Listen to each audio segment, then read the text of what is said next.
Blah. Welcome back, beautiful people, to another episode of Trey, the Terrible Collector.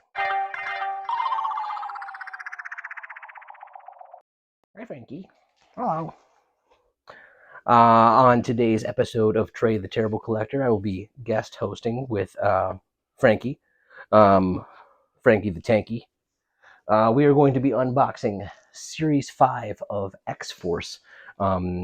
We are getting real close to the end of the X-Force toys, and I'm super excited about it because Series 6 is one of my favorite lines in the whole span of Uncanny Toy Biz toys. But Series 5 does have some real bangers, so let's, without any further ado, get right into it. Up first, we have Avalanche. Avalanche is one of the members of the Brotherhood of Evil Mutants. Quiet down over there. This line is all villains and Cable. And I think, honestly, that's probably the most successful that it becomes.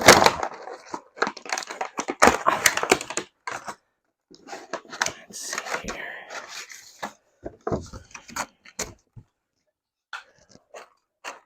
Avalanche was frequently shown on the cartoon, kind of goofy looking, but he does have a ton of articulation. One of the few characters who has swiveling hip joints, which is really neat. So you've got 360 degrees there. He does have knee and elbow joints. Kind of silly looking giant A on the front of his costume. But he comes with this really cool base. And I've never actually used this. Let's see what it looks like.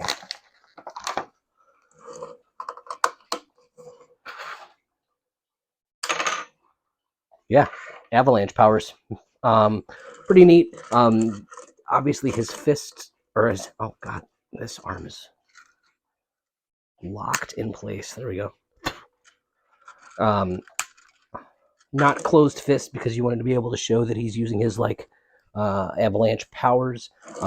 Pretty cool. And I believe it's got wheels on it too, so you can like slide around. Neat. Nothing too crazy there, but cool addition. Glad to get some more of the Brotherhood figures. We already have Pyro and Sauron. And next week we'll be busting into a couple of other ones. So glad to have those here. But that brings us to our... Now, Shatterstar has always been a force to be reckoned with when it comes to his physical fighting abilities. But when he was forced to battle the Juggernaut along with the rest of X-Force, he proved that he was more than capable when it came to this kind of battle. His blades were forged with mystical energy, which allowed him to not only pierce the spells that protect the Juggernaut, but also his armor, and he even took his eyes. All right, this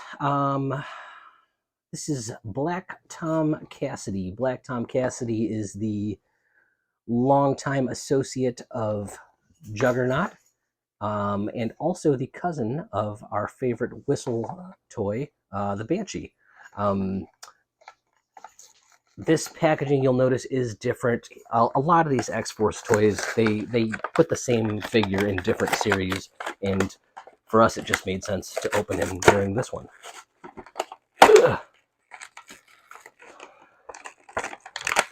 He has a power which is that he can control wood, much like Magneto would control metal. So he's got like these kind of tree-like limbs coming out of his fingers. They're kind of neat. And then we have a launching projectile. Wow, that really went for it, huh? But it's attached on a rope, so you can pull it right back in. That's kind of cool. It also helps me keep Frankie from eating it, because he definitely would. Boom! All right, that's a little better. Black Tom Cassidy, pretty neat looking. He's got some like woody growths on his face. Kind of shows like his powers going out of control. Nothing too crazy. Again, just kind of a regular old villain, but it's nice to have some more people for Cable to beat up and shoot with his many, many guns. That will bring us to our second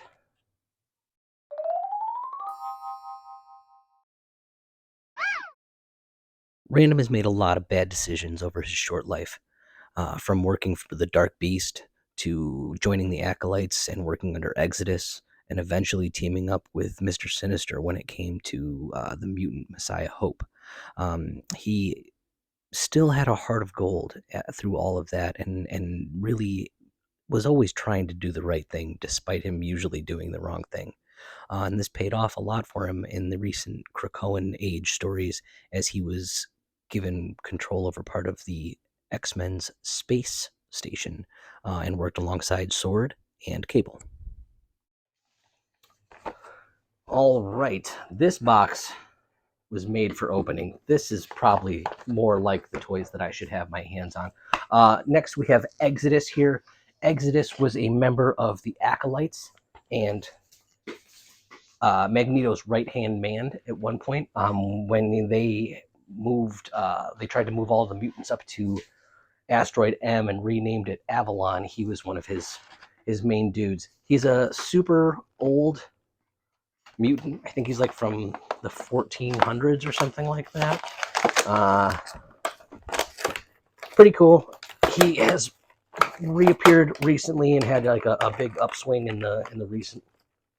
Hey, get away from those. Those aren't for you. In the recent comics, so he's pretty neat.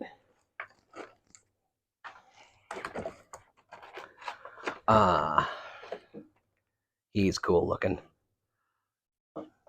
Very detailed, ornate, whereas these guys kind of have a little simple look to them almost.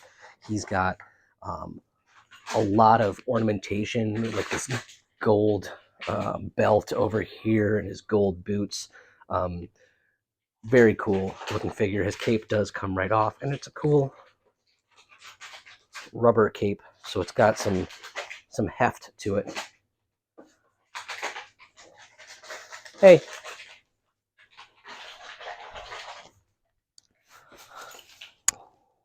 Drop it. Drop it.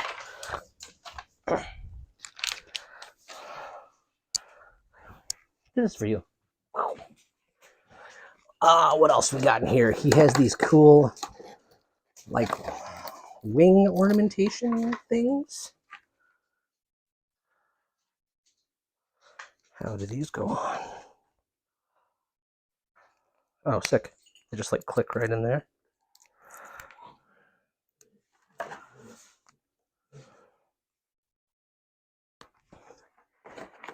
And he's also got this little, like, plasma booger looking thing. And I believe one of his arms is gonna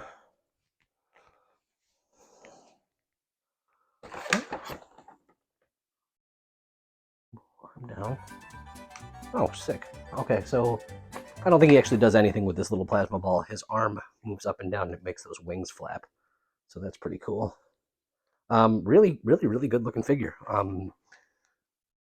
Tons of detail. Great looking face paint. You can see it. We'll probably zoom in a little bit. But like lots of detail. Stand up, you weirdo.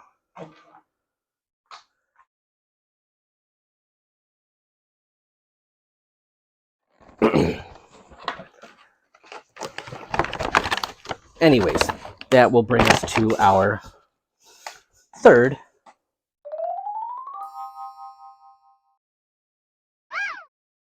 So earlier in this very video, we talked about Black Tom Cassidy's powers, and while they would eventually develop into something like I had talked about before, his manipulation of wood and things like that, at this point in the comics, his only ability was to fire a bioblast, and he used his shillelagh, which was a wooden walking stick. The reason that he looks the way he does in both this card and on the figure is because he was attacked by Cable and brutally destroyed by him. And doctors went in and used some special treatments that replaced his hand and parts of his face with wood, allowing him to use those bioblasts without the help of his walking stick. All right. Our fourth figure today is Commando. In the halcyon days of World War II, he battled enemy powers as the Crimson Commando, and later he served as a member of the government-sanctioned strike team Freedom Force. I have no idea who this is. I've never seen this character in anything. Let's bust him out and see what he's about.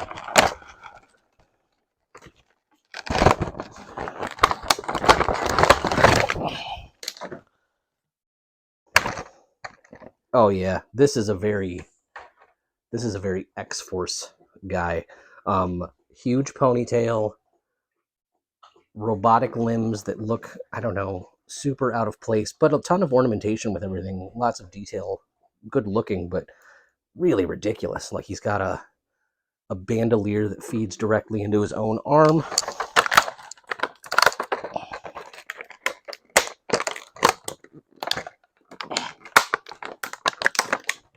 And it says that he fires a Techno Sludge liquid blaster, but it's just a rocket. He's got 3 of them. We are not going to fire that because that is definitely the sort of thing Frankie's going to eat. Super ridiculous, super 90s. Love it. Absolutely love it. That will bring us to our 4th. Okay, hold on to your butts. The origin of Nimrod is absolutely maniacal. So Nimrod comes from the future at a point where the Sentinel program has gotten so advanced that he is now a walking death machine. He's capable of instantly adapting to any mutant powers. In an attempt to destroy him, some of the remaining X-Men set off a nuclear blast. Unfortunately, Nimrod goes back in time in an attempt to save himself. Now, it gets a little muddy here, but I'll do my best. A fisherman pulls a piece of jewelry out of the river and realizes it's bad news, goes to get rid of it, and is then killed by a mugger. Once he's killed, a magical villain known as Kulan Gath escapes from the piece of jewelry. He takes over the island of Manhattan and uses his powers to transform it into his own place. He's eventually defeated by a number of villains, including Doctor Strange. Doctor Strange is able to prevent Kulan Gath from ever escaping from the mystical trinket that he was originally trapped in. But the way that the magics worked, what happened was Nimrod was pulled from the time stream, and Nimrod killed the mugger who eventually would have killed the fisherman. And that's how Nimrod got into our timeline. All right. Last but not least, we've got the big man again, Cable. This is called Urban Assault Cable. Looks like he's going to come with a gun. This box is super jacked up. Definitely made for a guy like me to bust open. Hi, you want that? Go get it.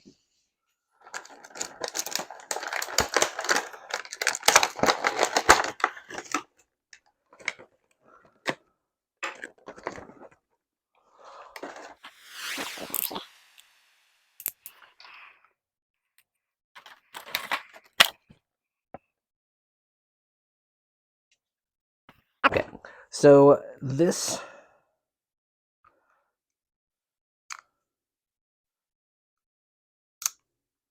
is very odd, is what it is. This particular version of Cable has a very X-Men adjacent suit, all the yellow and blue, all the straps that we've come to see. He does have a unique head sculpt again, which is very cool that they've done that for all of these. It says that his gun attaches to this shoulder-mounted doodad. Oh, it does. Why on earth would you want it to do that? So it like it like pokes out of his chest, leaving his hands free for beating people up or making sandwiches, I suppose. He does come with a unique missile,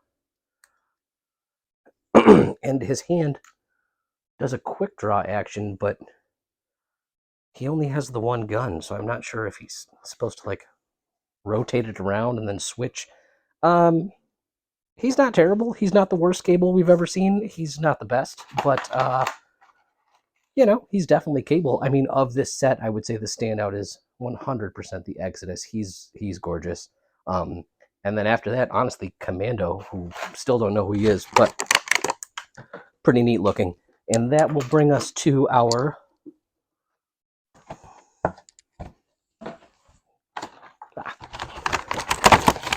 fifth and final.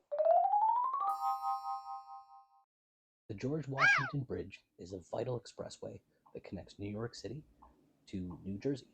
It opened to the public on my birthday in 1931 and is almost 4,800 feet long.